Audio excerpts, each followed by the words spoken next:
কি ব্যাপার, তোমার মন খারাপ কেন? কি হয়েছে? আর বললো না, আমাদের বন্ধুদের ভিতরে একটা প্রতিযোগিতা অনুষ্ঠান হয়েছিল, সেখানে আমি অংশগ্রহণই করি নাই। 1 ভরি স্বর্ণের একটা পুরস্কার ছিল, যে সবচেয়ে বেশি বউয়ের বদনাম করতে পারবে সেই 1 ভরি স্বর্ণ জিতবে। আমার বউ তো অনেক ভালো, তাই আমি অংশগ্রহণই করতে পারিনি, আমি চলে আসছি।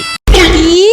এই তুমি কি করছো? তুমি চলে আসছো কেন অংশগ্রহণ না করে? হ্যাঁ, বউয়ের বদনাম কেমনে করতে হয় আমি তোমাকে বলতেছি। তোমার বউ সবচেয়ে বেশি নিকৃষ্ট, সবচেয়ে বেশি খারাপ, সবচেয়ে জঘন্যতম মহিলা। তোমার কোনো খেয়াল রাখে না, তোমার বাপ মায়ের কোনো খেয়াল রাখে না, তোমাকে দিয়ে সারাদিন বাড়ির কাজ করায়। এর চেয়ে বেশি খারাপ বদনাম বলে তোমাকে স্বর্ণের চেন আনতেই হবে। যদি না আনতে পারো তোমাকে আজকে বাসায় ঢুকতে দিব না, বলে দিলাম। এই তুমি কি বলো? না না, আমি এগুলো বলতে পারবো না, তুমি তো অনেক ভালো। এই চুপ! আমি সবচেয়ে বেশি খারাপ, সবচেয়ে বেশি নিকৃষ্ট। যাও আমার স্বর্ণের চেন নিয়ে আসো, যাও বলছি, এক্ষুনি বেরো বাসা থেকে, এক্ষুনি বেরো। আমার স্বর্ণের চেন নিয়ে বাসায় ফিরবা, না হলে বাসায় আসবা না। এত বড় সাহস, স্বর্ণের চেন না নিয়ে আসছে।